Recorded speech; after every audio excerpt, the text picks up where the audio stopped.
Assalamualaikum warahmatullahi wabarakatuh. Nama saya Cindy Vilasari dari 11 IPS 1. Saya akan menjelaskan materi mengenai sejarah perkembangan peradaban Islam. Berikut ini ada beberapa periodisasi sejarah Islam. Yang pertama, periode klasik, dimulai pada 650 sampai 1250. Periode klasik merupakan periode kejayaan Islam yang dibagi ke dalam dua fase. Yang pertama, fase ekspansi dan integrasi pada 650 sampai 1000. Yang kedua, ada fase disintegrasi pada 1000 sampai 1250.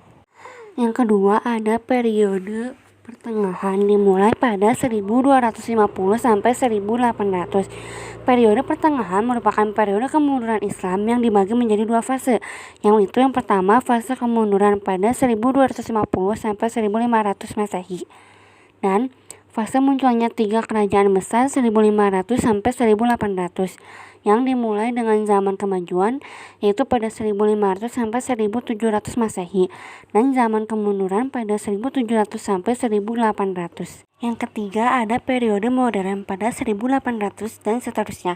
Periode modern merupakan periode kebangkitan umat Islam yang ditandai dengan munculnya para pembaharu Islam. Lalu masa kejayaan Islam. Masa kejayaan Islam terjadi pada sekitar tahun 650 sampai 1250. Periode ini disebut periode klasik.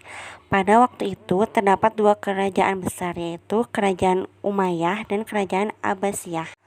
Pada masa kerajaan Bani Abbasiyah ditandai dengan pesatnya perkembangan ilmu pengetahuan.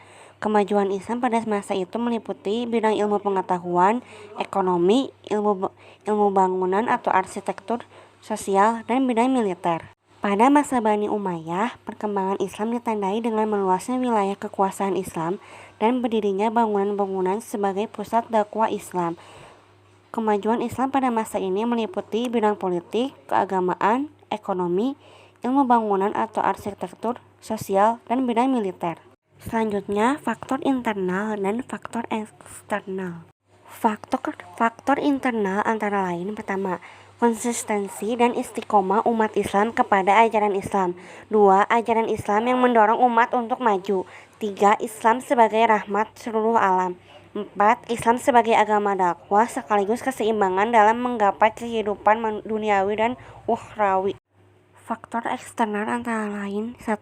Terjadinya asimilasi antar bangsa Arab dan bangsa-bangsa lain yang lebih mendahului perkembangan dalam ilmu pengetahuan. Pengaruh Persia pada saat itu sangat penting di bidang pemerintahan. Selain itu, mereka banyak berjasa dalam perkembangan ilmu filsafat dan sastra. Adapun pengaruh Yunani masuk melalui berbagai macam terjemah dalam banyak bidang ilmu, terutama filsafat. Yang kedua, gerakan terjemah pada masa periode klasik. Usaha penerjemahan kitab-kitab asing dilakukan dengan giat sekali. Pengaruh gerakan penerjemah terlihat dalam perkembangan ilmu pengetahuan, terutama di bidang astronomi, kedokteran, filsafat, dan kimia, dan sejarah. Faktor gerakan ilmiah atau etos keilmuan dari para ulama.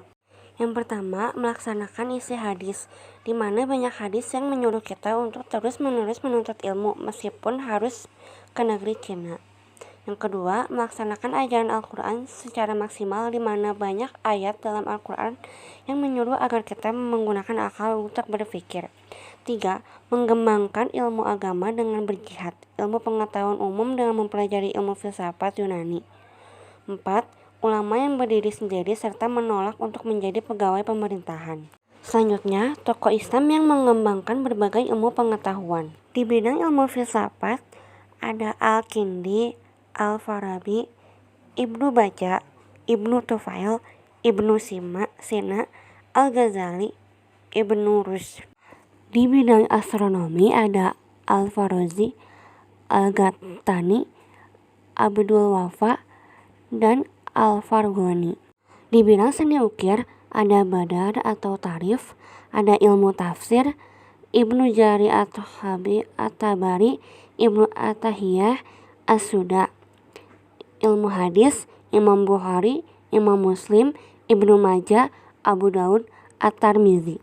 Di bidang kedokteran ada Babir bin Hayyan, Burain bin Tabib bin Qurra Ar-Razi. Lalu terakhir bidang matematika ada Umar Al-Faruq Khan dan Al-Khawarizmi. Sekian materi yang dapat saya sampaikan. Mohon maaf apabila banyak kekurangan.